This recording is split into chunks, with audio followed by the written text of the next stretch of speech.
Happy Monday, everybody, and welcome to This Much Is True. How has your Monday been?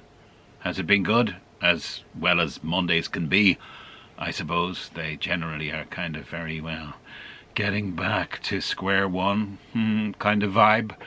I was up early this morning. I was out at the airport between 3 and 4 a.m. to see off my daughter for her studies in Spain. And I'm going to miss her around the place, and the cats are going to miss her around the place.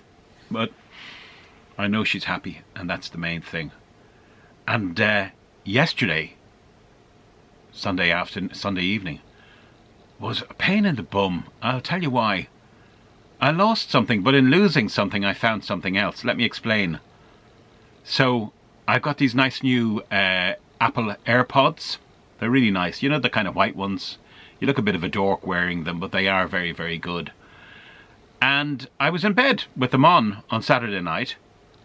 And they have a habit, you know, especially when I turn my head sometimes, of falling out. And one of them has disappeared. I know. I was nowhere. I was only in the bedroom and the toilet, which is a few steps away. And it's disappeared. I've tried the Find Me app thing. I've tried... Can't find it. Has me thinking. Now, my heart tells me it's in the vicinity. It has to be, it's got to be in that square footage. But you know, weird stuff happened in this house before.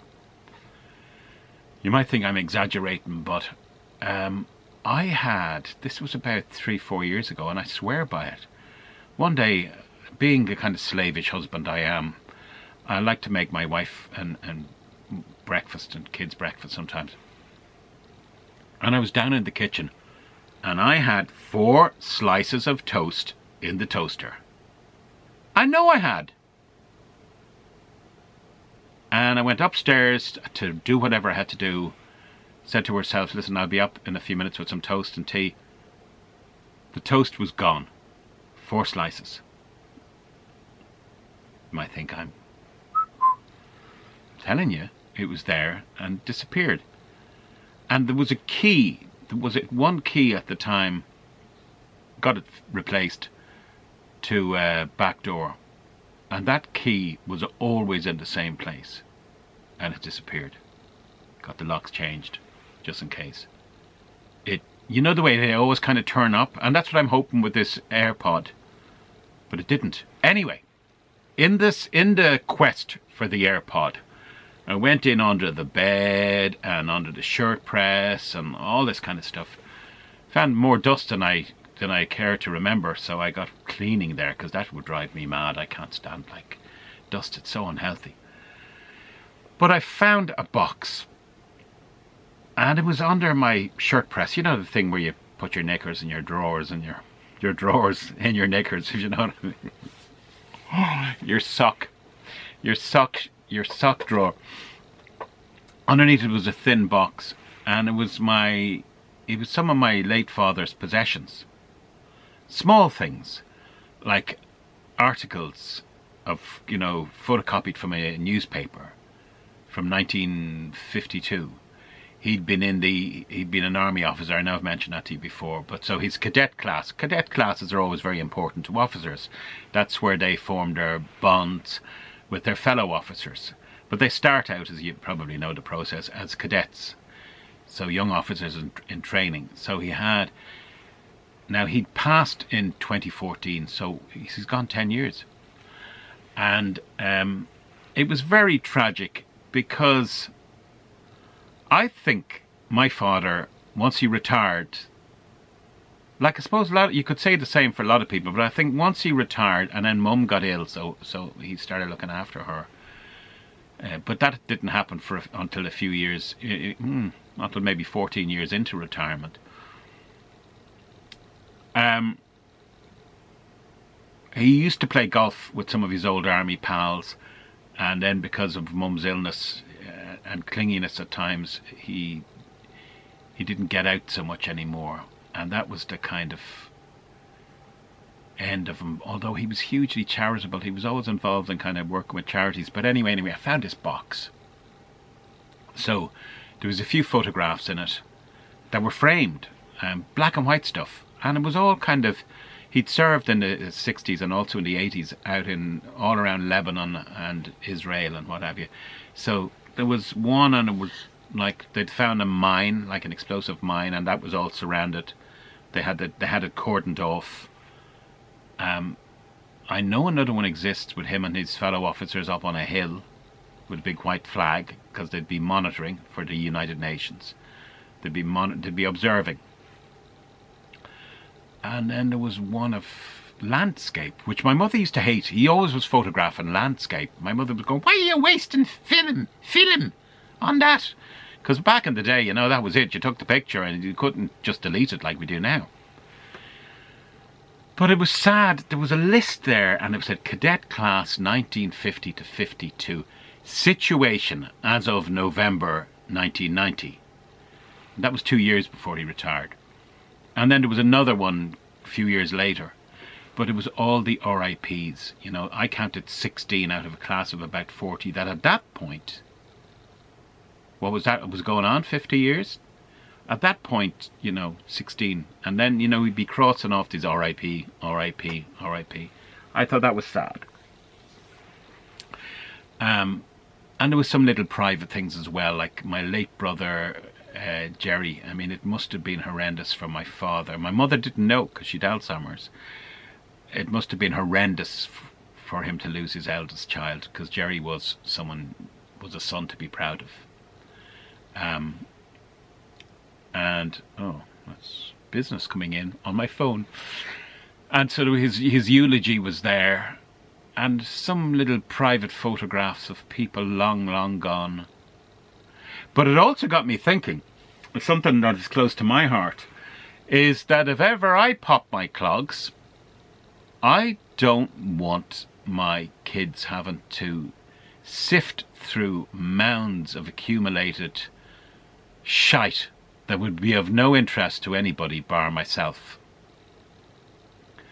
And like when my father passed, my mother a few years before him, you know, there was a load of stuff in the house. I remember 3 carloads, and that was just me taking stuff back to this house. So, you know, you'd divvy it up into charity, what to keep, what was sentimental, what was of practical use, all that stuff.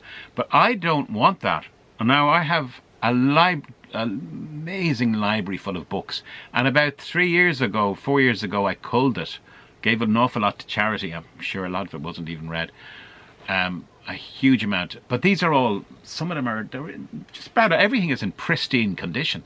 Pristine. Some of them haven't even been read. And that's just the books.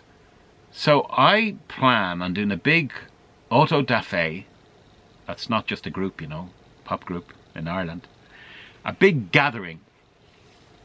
And I just get rid of this stuff, because I don't want my children having to go through that. It's painful. It's also impractical. And I know everyone does it. And some people, when we can go unexpectedly. I understand that. But I mean, I would like to just make sure that I've decluttered, and that all that stuff gets boxed up, Amazoned off, given to charity, whatever, so that there is a streamlined legacy of possessions. Do you know what I've been trying today, and it's burning me? No. Crisps? No. Although you can tell I've had a lot of them. No, it's ginger. Ginger and nutmeg. Really, really good for you. Anyway, what brought me to that? So look, that's all I wanted to say really, was I still haven't found the AirPod.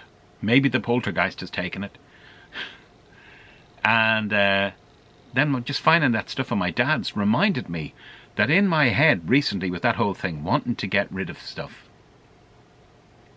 Is there anything else I can talk to you about tonight? Empty nest, mentioned that yesterday.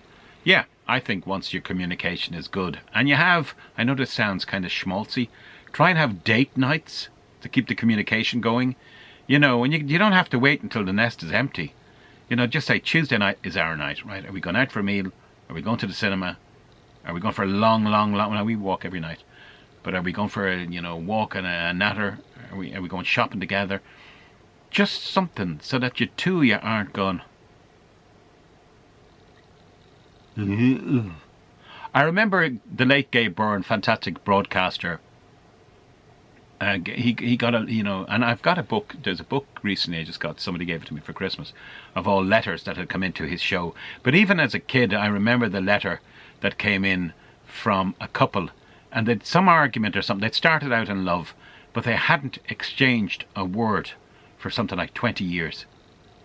He would shuffle in with a surly fucking puss on him. She would do her best for him, but he never talked to her. And it was a living hell. And back then you didn't say, here's how to go and how to get there. Do one. You didn't do that. You stayed. You stayed married. And everyone has ups and downs. But this business of having a big fucking puss on you every morning. Oh, sorry, but I did that. I swore again. Actually, I'm not going to really do that. I'll tell you why. Because if anyone's listening on podcast, there's nothing worse than hearing that bing, bing, bing, bing, bing, bing, bing in your ear pods, which I don't have anymore. Well, we've got one. Yeah, it's really annoying. In fact, I listened to a podcast, and I'll rephrase that. I don't listen to a podcast specifically because there's two American guys. I'm quite interested in what they have to say. But one of them has, you can't see it here, but I have special effects. He hits the, every time he says something funny, he hits the symbol. Now that might be funny once or twice, but when you're hearing it like a freaking period or full stop to every sentence, it's a pain in the bum. It's a pain in the bum. Right. Listen, have you seen, of all these, and what are we in now? We're in day 27, I think. Went for a long walk today, and I'm going for another one now. Went out by the beach and it was all blustery. But anyway, what are we in? 28 days? 28 days I've been here. Pretty much on all the time. 3 days off. Since January 2nd. Talk to me. This much is true. At protonmail.com. Go into some of those old episodes. Do you see anything? Look, some of the subject matter here. I lost a friendship because of my pet hate. The curse of Twitter, TikTok. My grandparents. That was interesting. That got really interesting. A sad story, but a lovely podcast. That's a nod to Ray's rants. I've put a link in my last video for Ray. You have to check him out. Lovely man. Old TV ads. Children's. Public safety. Do you remember those crazy ones? You would if you were around in the early 70s. And Ricky Gervais. Love Ricky. He's a bold boy at times, but I love him. I think he's great. I used to look at Ricky Gervais and go, well, there's hope for me yet, because Ricky was 40 when he kind of made it, and I was around 40. And I go, oh, well, I'll make it on radio or on TV or something. Ricky is now, 20 years later, having 20 years of success under his belt even, and several millions. Yeah, so much so that he's able to give 1.9 recently million to animal charities. And I'm still here. No, I'm not. I'm not actually here going, oh, I could make it on radio. Or no, I'm going, party's over. And it is. Goodbye.